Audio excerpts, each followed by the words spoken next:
Well, hello there. I'm Daryl Blackback's. I want to hop onto Facebook Live here and talk about something that's extremely timely, given the fact that I think in public safety, we recognize that our emergencies are getting bigger, our disasters are getting higher profile, the scope and scale of everything, wildfires, floods, earthquakes, it's getting to be a lot more frequent. And we have to recognize that it's time that we get better at working together. And emergency services is really, really good at working within itself. Like a fire department does a very good job within itself. EMS works very good on the units. Police, they do what they do really, really well. And 98% of the time it goes like perfectly. But now as we get into larger scale operations, the need to break down those silos, and man, I know it's not, I'm trying not to play buzzword bingo, silos and synergy. We got to create synergy or whatever the hell the latest corporate buzzwords are. The bottom line is we have to work better together. We have to have better interoperability. Now, interoperability and working together, a lot of times we think of, well, we need common radio frequencies. Absolutely legit. We need TAC frequencies. We need the ability for police to talk to fire, talk to EMS. Totally recognize that. We need policies and procedures in place because liability and workers' compensation is an issue, and legalities, all of those things. We got to figure out what that looks like. Who's going to pay for shit when it goes wrong, or when we're calling things in. Yeah, I get it. That is absolutely important. That needs to happen. But what really, really needs to happen is we need to figure out how we can work together on a tactical and strategic level and an operational level aside from the technology, aside from policies and procedures. So I'm going to introduce to you three general concepts or kind of pillars by which we can interoperate, we can work better together. And if we can at least start that conversation and recognition, then we know that when something big were to happen, we've got a starting point. So the first one I'll give you is provide leadership. All right, that's pillar number one. Provide some sort of a leadership.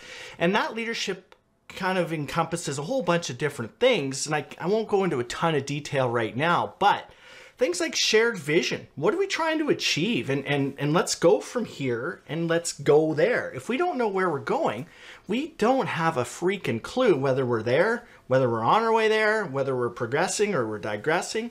Is the incident, kicking our butts or are we kicking its butt? We don't really know. So if we don't know where we're going, we're in big, big trouble right off the get-go. So you need to provide that leadership. And that's that shared vision. Now, something that's really, really, really important is to continually reinforce with leadership our why. Why are we here? We're here for patient care. We're here for public safety. We're here to alleviate human suffering and save lives. That's our why. And look, I have been there. I've done that. You can say that all you want cognitively, but sometimes, man, oh man, just the weight of a response and all of those things I talked about, the tactical channels and the liability and policies, procedures, it's not unheard of for our why to get forgotten. That it just is the reality. So as a leader, as part of providing leadership, is really reinforcing and consistently reinforcing our why. Why are we trying to do this? And then you work backwards. What best serves the public safety? What best serves the community? What best serves those individuals in reception centers? Then work backwards. That's part of providing leadership. So that's one pillar, and we can go on and on and on with regard to leadership, but we don't have enough time on live internet land. But the second pillar is recognizing the human factor. Yes, we like to think that we're robo-responders and I don't have emotions and I lock it away. Totally legit, because you actually need a bit of a detachment emotionally and psychologically from what you're trying to do. Totally get it. But that sometimes comes at the cost of our why, and tapping into our why and the humanity of ourselves as responders, and also the humanity of who we're trying to respond to.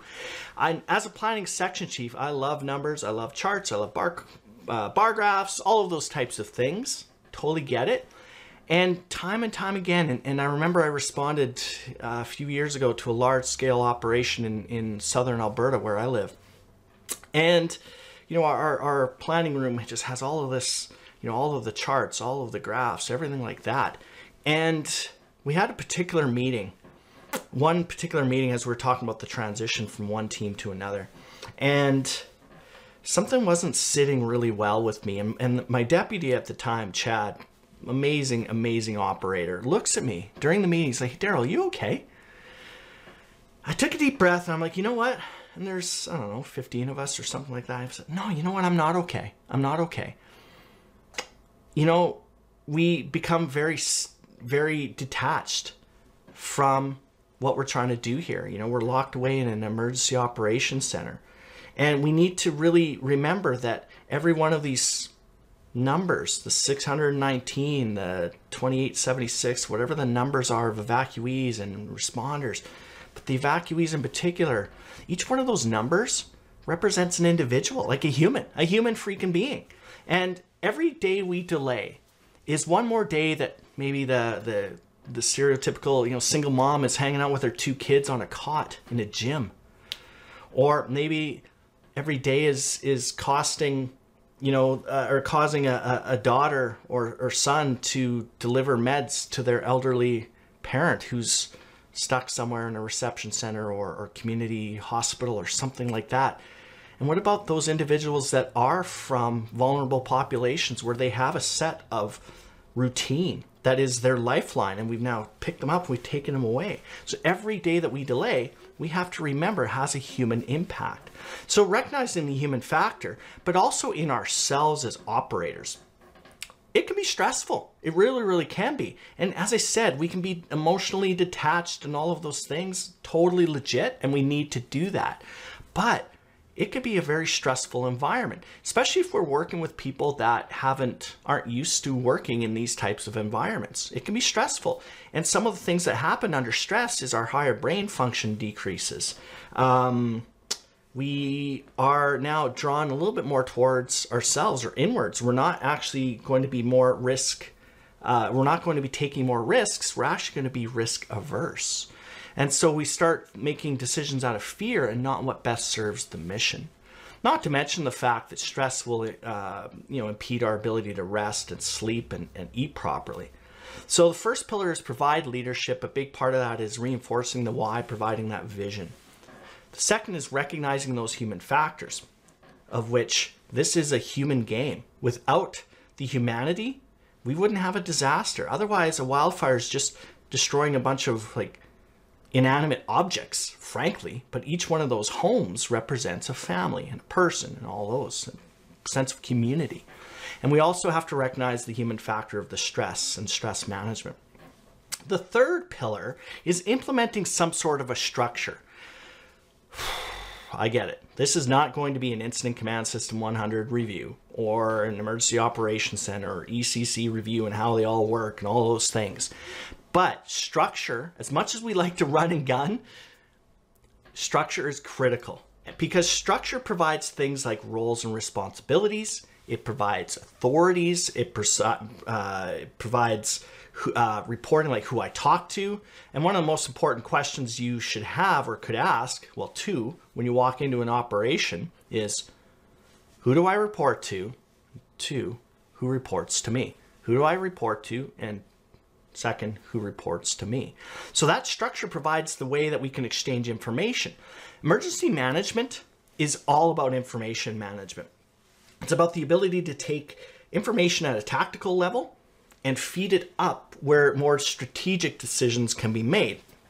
But if you don't have a strong structure in place, that information has no real good flow there. And it could be like a bunch of atoms or something. That was a terrible analogy, but just things bouncing off the walls and hopefully, somebody at a strategic level can pick up on stuff. So structure is very, very important.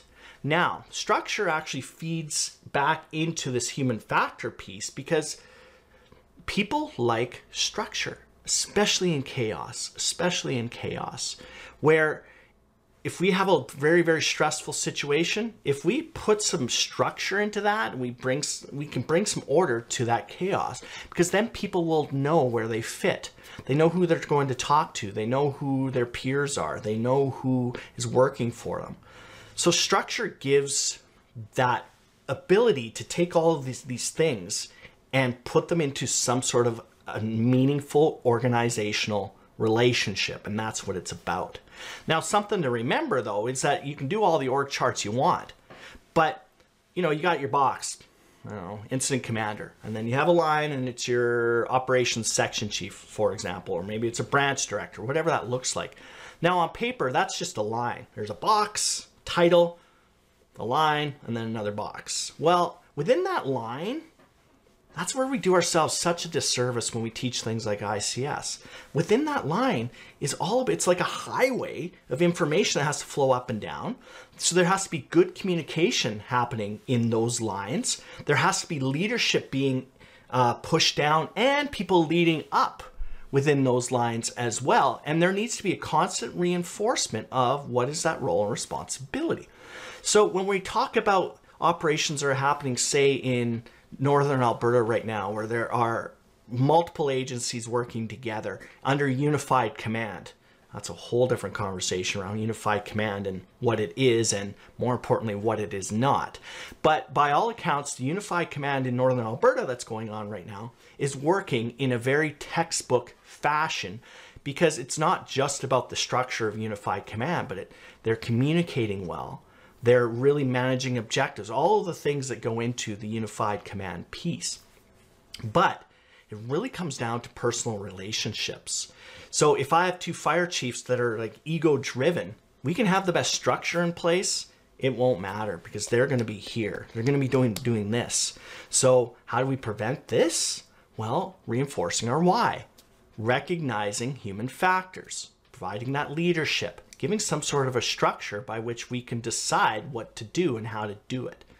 So if we are now facing more and more operations that are bigger in scope and scale, which we are, we have to learn how to work together. And it's not just about implementing incident command system. It's not. The big part of it, absolutely. But let's provide leadership. Let's recognize human factors, and yes, let's implement some sort of a structure. But really, it comes down to our ability to work together on a personal level. Put the stripes away. We have to work together, and we're all in this together.